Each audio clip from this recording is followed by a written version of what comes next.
Hey, good morning. It is 8 a.m. Central Time on Wednesday, February 7th.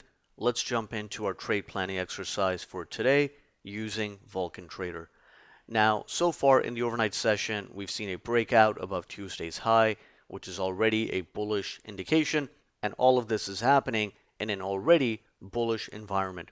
So, as long as buyers can hold ES above the 49.69.5 to 77.5 initial support, they can maintain control on the day time frame, and from there ES can head higher into the 49.9275 to 97.75 pre-market resistance and the 49.99.5 to 5010.5 initial resistance zone, which is a larger time frame and stronger area of resistance and a bias confirming zone, so sellers can still be active there on first test.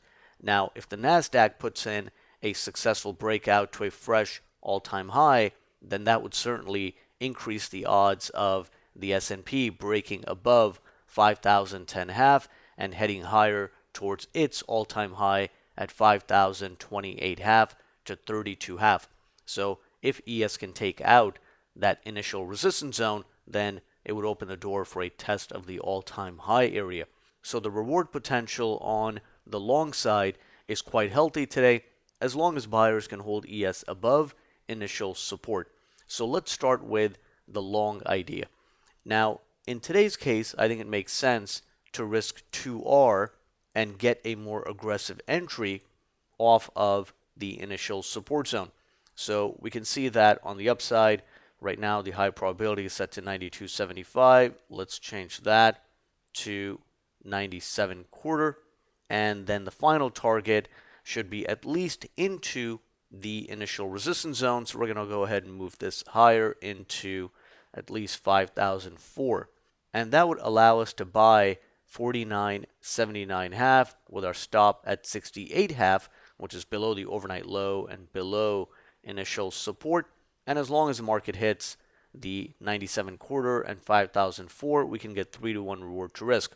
Now, if the market only hits the 97 area, we can still get around 2.6, 2.7 R, which is still a fairly healthy risk reward.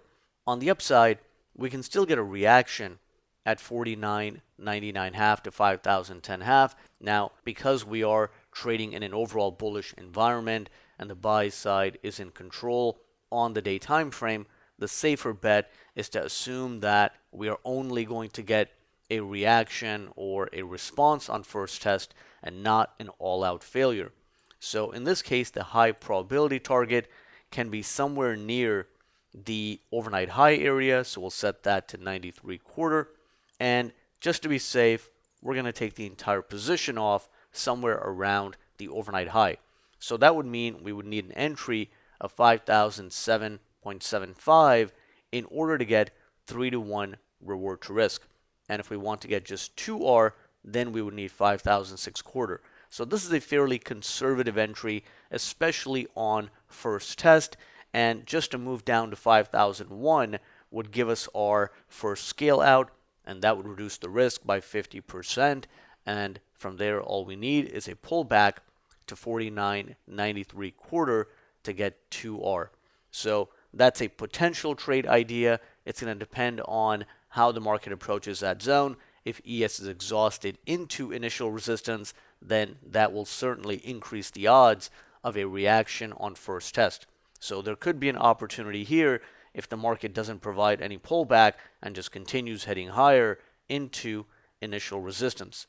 So we'll leave this setup on the table just in case the market does get exhausted into that zone, but our primary focus is going to be on buying pullbacks and looking for a long opportunity at or above initial support. Now, in the event that the market breaks down below initial support and especially below the 49.67 high volume node, that would be the first indication that the overnight breakout is now starting to fail. And that can then result in a move back down towards Tuesday's low at the 49.54 to 58 support. So just for our preparation, we should also be ready just in case the market doesn't pan out as we expect and we end up getting a failure and a breakdown below the overnight low.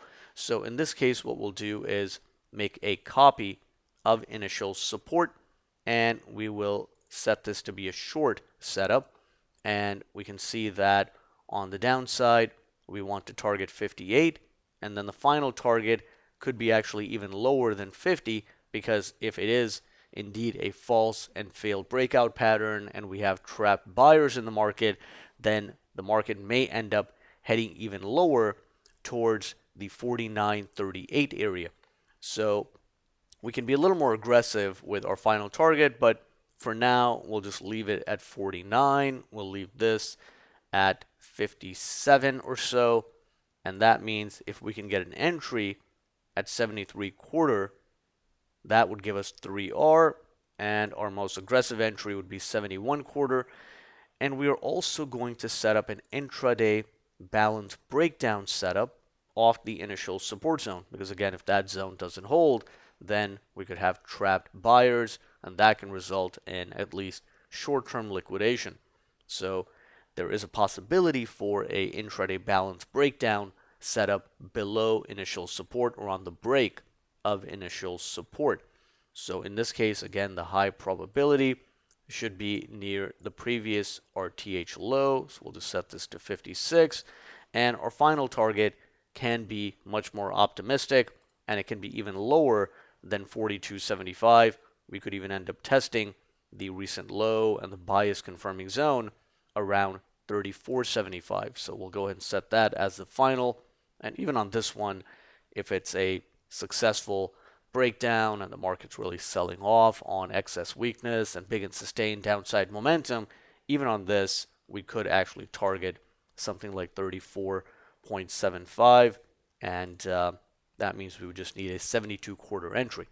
Now, of course, the bearish or the short setup below initial support only comes into play if we get a proper breakdown below initial support. As long as the market's holding above 49, 69.5 to 77.5, our focus is going to be much more so on the long side, and we will be exercising caution on the short side. And even this final target may get adjusted and raised if the market is balancing and the Nasdaq's breaking the fresh all-time highs. Then we may end up changing this final target on any long setup to be closer to 5,019.25 to 24.25, or even the all-time high area. So that is the plan heading into the open.